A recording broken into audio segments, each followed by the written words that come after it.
Dalam nama Bapa dan Putra dan Roh Kudus. Amin. Umat Allah yang terkasih, apa kabar Anda? Semoga berkat Tuhan menyertai kita. Hari ini tanggal 4 bulan 11 hari Kamis, kita bersama dengan peringatan Santo Carolus Borromeus mendengarkan tentang kisah yang membawa sukacita. Lukas 15 ayat 1 sampai 10. Kebanyakan dari kita sudah mengerti atau sudah pernah mendengarkan kisah ini, yaitu perumpamaan tentang domba yang hilang dan juga dirham yang hilang. Kedua perumpamaan ini mau menunjukkan tentang belas kasih Tuhan bagi, dan tentu saja pada saat itu dalam konteksnya bagi ahli-ahli Taurat, bagi orang-orang pemungut cukai, orang-orang berdosa yang pada saat itu dikucilkan, dan mereka dikondisikan sebagai domba yang hilang, tapi bukan sebagai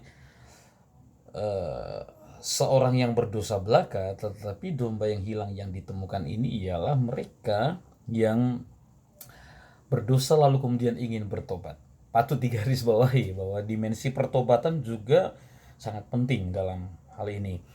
Nah, oleh karena itu Yesus mau membandingkan dirinya dengan ahli-ahli Taurat yang merasa diri bahwa mereka adalah hakim atas orang-orang yang bersalah. Nah, tentu saja Yesus mau menunjukkan kepada kita gambaran Allah yang berbelas kasih, yang digambarkan bahwa seekor domba yang hilang dicari sampai dapat, dan dia rela meninggalkan ke 99 ekor domba yang tidak tersesat itu, yang seringkali merupakan sebuah gambaran atau sebuah analogi yang ditujukan bagi orang-orang Farisi yang merasa diri mereka benar.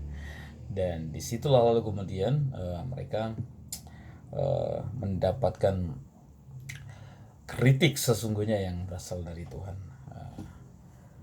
Nah, lalu domba itu dicari sampai akhirnya ditemukan, dan ketika ia ditemukan, lalu ia menaruhnya di pundaknya, sebuah tindakan gembala yang sangat sejati ya. Ya, mungkin saja domba itu terluka. Ia juga tidak ingin domba itu lepas dari kedua tangannya. Tentu kalau dia mau memegang domba ini di pundaknya, tentu dia akan memegang dengan kedua tangannya erat-erat. Jangan sampai domba ini lalu kemudian hilang.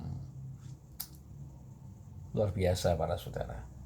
Belas kasih Tuhan mau menunjukkan pertama-tama bahwa Yesus datang ke dunia ini bukan untuk menghakimi, tetapi untuk mengampuni.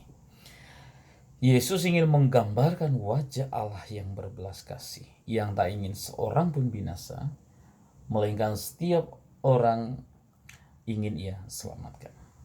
Maka ketika domba itu ditemukan, ada gambaran sukacita di mana gembala ini mengundang teman-temannya untuk bergembira bersama. Atau perumpamaan yang kedua tentang dirham yang hilang. Dirham merupakan mata uang logam yang sama dengan sedinar.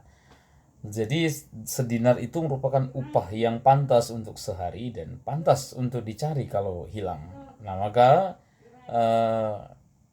maka itu penting bagi kita untuk lalu meyakini ini bahwa Yesus pun datang untuk mencari yang hilang, yang berharga, yang patut untuk ditemukan.